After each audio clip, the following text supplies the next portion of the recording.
নাটক সমাজের দর্পণ, তাই তো বাস্তব জীবনের গল্প বলে নাটক। নির্মাতা রাইসুল তমাল সম্প্রতি নির্মাণ করেছেন তেমনই একটি গল্পের নাটক লাল পাতা নীল ফুল। বুধবার নাটকটির দৃশ্য ধারণ হয় উত্তরার একটি শুটিং হাউসে। আরও জানাচ্ছেন সুমনা সুমি। পত্রিকার পাতা থেকে উঠে আসা এক প্রবাসী শ্রমিকের জীবনযুদ্ধ আর আনন্দ বেদনার গল্প নিয়েই নাটক লাল পাতা নীল ফুল।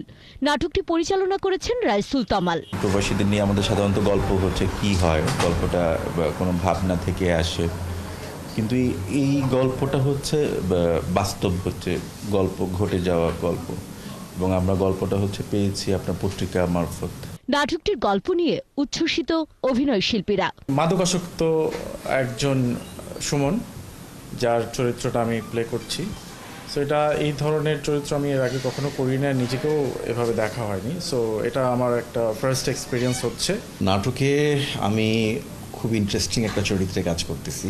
এই নাটকটিতে অভিনয় করেছেন এ সময়ের জনপ্রিয় অভিনেত্রী প্রিয়ন্তী উর্বি। এখানে আমি একটা অ্যান্টাগনিস্ট ক্যারেক্টার করছি। সাধারণত সবসময় প্রেমিকা ইউনিভার্সিটিতে যায়, ওর প্রেমিকা, সে প্রেমিকা, এই প্রেম সংক্রান্ত করি। এটা হচ্ছে খুবই ভিন্ন ধর্মের একটা গল্প, প্রেম কম, কিন্তু গল্পটা খুবই ডিফারেন্ট, সুন্দর, তো এই জন্য আলাদা। প্রবাসীদের পারিবারিক জীবন গোছালো নয়, অথচ তাদের পাঠানো রেমিটেন্স দেশের অর্থনীতির চাকা সচল করে, এমনটাই জানালেন অভিনেতা আরশ খান।